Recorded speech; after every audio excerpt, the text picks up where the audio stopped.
आप सुन रहे हैं अविस्मरणीय यादें भाग 2।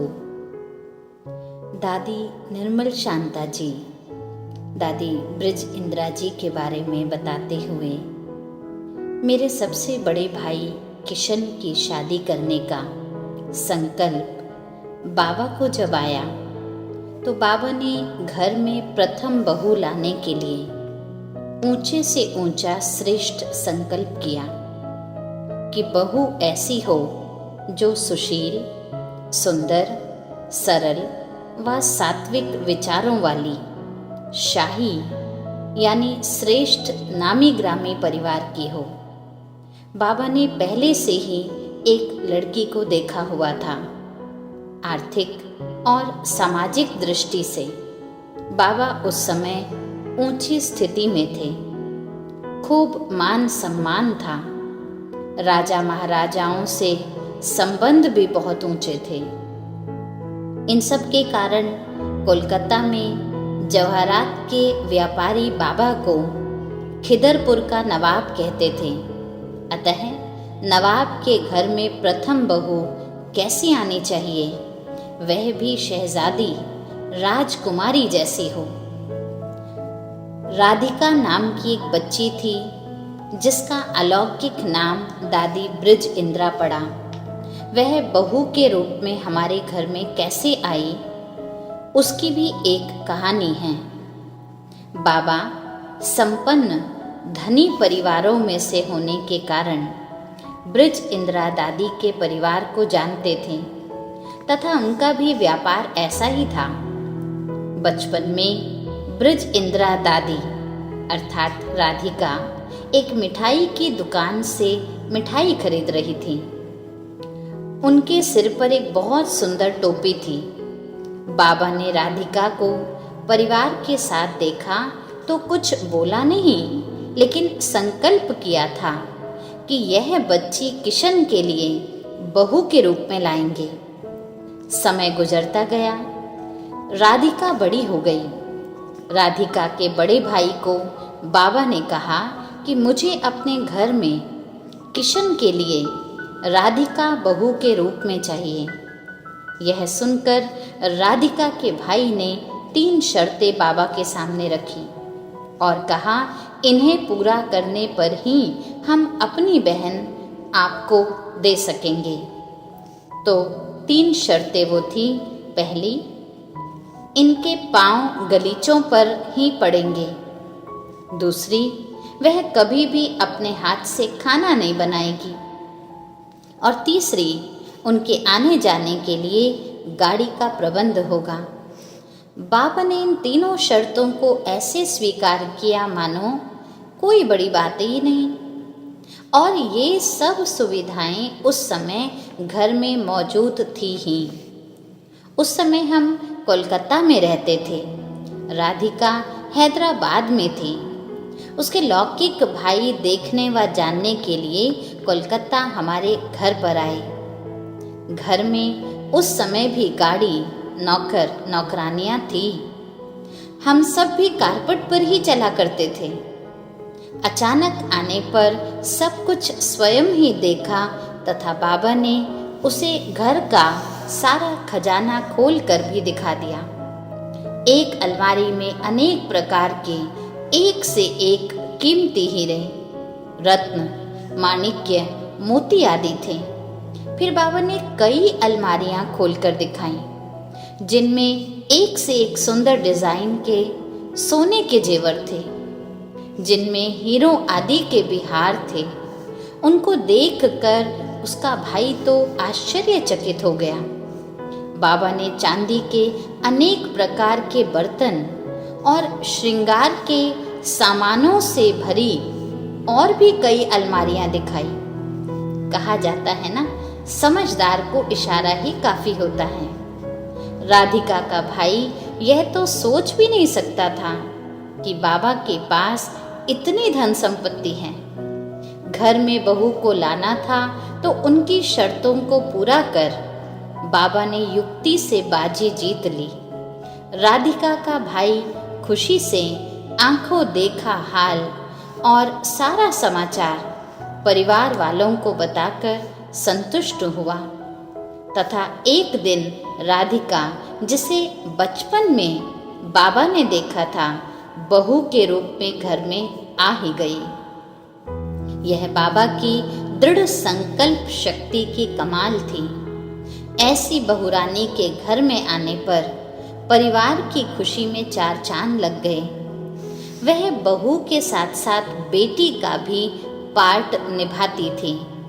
वह बाबा के लौकिक अलौकिक परिवार के साथ अंत तक रही। आदरणीय दादी ब्रिज इंदिरा जी ने यज्ञ इतिहास के मुख्य पात्रधारियों में से एक ऐसा पार्ट अदा किया, ऐसा इतिहास के साथ अपने को ओतप्रोत कर दिया कि वह इतिहास का दूसरा स्वरूप बन गई। हर प्रसंग का यथार्थ वर्णन करने वाली बन गई। उस समय का वह तेजस्वी, दिव्य, भव्य वर्तमान अब भले ही भूतकाल बन गया। उसी भूतकाल का यथार्थ यशोगान करने वाली दादी जी निमित्त बनी। दादी ब्रिज इंदिरा जी लक्ष्य मूर्ति, प्रेरणा मूर्ति इस अर्थ बन गई कि वर्तमान की हर घड़ी को अमूल्य घड़ी समझकर हर घड़ी का साक्षी और साथी बनूं, ताकि जब वर्तमान भूतकाल बन जाए तब आने वाले भाई बहनों को उसका साक्षात्कार करा सकूं। दादी ब्रिज इंदिरा जी हर एक की महानता और गुण को पहचानने में सदा सफल रही और सदा ही अपने साथियों को आगे बढ़ाती रही। जैसे कि माँ अपने बच्चों की पालना करके बच्चों को आगे बढ़ाती हैं, उनकी प्रेरणा मूर्ति बनती हैं, मार्गदर्शक बनती हैं, ऐसे दादी ब्रिज इंदिरा जी ने सदा मातृवत पालना का कर्तव्य बहुत अच्छा किया और अनेक बहनों को आदर्श शिक्षिका बना उनका जीवन ईश्वरीय सेवा में समर्पित करने में निमित्त बनी। भले ही बाल्यकाल में लौकिक विद्या का अभ्यास इतना उन्होंने नहीं किया था दादी ने, परंतु सदा ही आदर्श विद्यार्थी बनकर लौकिक बातों के प्रति भी समझने की जिज्ञासु वृत्ति रखी। परिणाम स्वरूप अंग्रेजी भाषा के शब्दों का यथार्थ प्रयोग वह करती थी। सदा हरेक बात की गुह्यता में उनका आदि और अंत समझने का प्रयत्न करती थी। हर कदम पर शुभ राय पाने वालों की सहायता भी करते थे। उनको अस्थमा का रोग था, परंतु अस्थमा के कारण वह कभी असहाय नहीं बनी। अपना कर्तव्य सदा ही निभाती रही। इस बीमारी के कारण और बाद में वृद्धा अवस्था के कारण शारीरिक रूप से ब्रिज इंदिरा जी सीमित रहे थे, परंतु मानसिक रूप से सदा सबके साथी थे और एक स्थान पर होते भी इतने बड़े ईश्वरीय सेवा केंद्रों को विशाल रूप से संभालने के लिए सदा ही मार्गदर्शक रहे। दादी जी की एक और खूबी थी कि वे कोई भी निर्णय लेते थे तो उसका पालन कराने में सदा ही सभी के सहायक रहती थी। इसलिए कभी भी निर्णय प्रमाण कार्य करने वालों को यह डर नहीं लगता था कि कहीं दादी विचार बदल देंगे तो नहीं। आज की दुनिया में कार्य करने वालों को कई बार ऐसा डर लगता है, परंतु दादी जी सदा ही विघ्न विनाशक के रूप में सबकी मददगार पूर्ण रूप से बने। कम खर्च बाला नशीन के रूप में हर बात की इकोनॉमी कराने में निमित्त बनते थे। दादी जी का केवल बाप के प्रति नहीं, लेकिन बाप दादा के प्रति जो निश्चय था वो अखंड था। कभी उनका ये निश्चय खंडित नहीं हुआ। वह बाप और दादा को एक दूसरे से अलग नहीं समझती थी। जैसे शरीर और आत्मा कंबाइंड हैं, ऐसे ही दादी जी का यह निश्चय अटल था कि बाप और दादा सदा कंबाइंड हैं। दादी जी बाबा के स्वभाव के बारे में बताते हुए कहती हैं, लौकिक जीवन में भी बाबा बहुत मिलनसार और सर्वस्नेही थे। उनका सिखाने का ढंग बहुत ही निराला था। बाबा को भक्ति भी जसोदा माता ने ही सिखाई थी। जसोदा माता हमेशा भक्ति में लीन रहती थी। एक बार हम सपरिवार कोलकाता घूमने गए थे। जसोदा माता, जो दादा लेखराज के लौकिक में धर्म पत्नी थी, वहाँ भक्ति में इतनी लीन हो गई, जो ट्रेन का समय हो गया पर तल्लीनता में उन्हें पता ही नहीं चला। उस जमाने में कारें तो नहीं थी।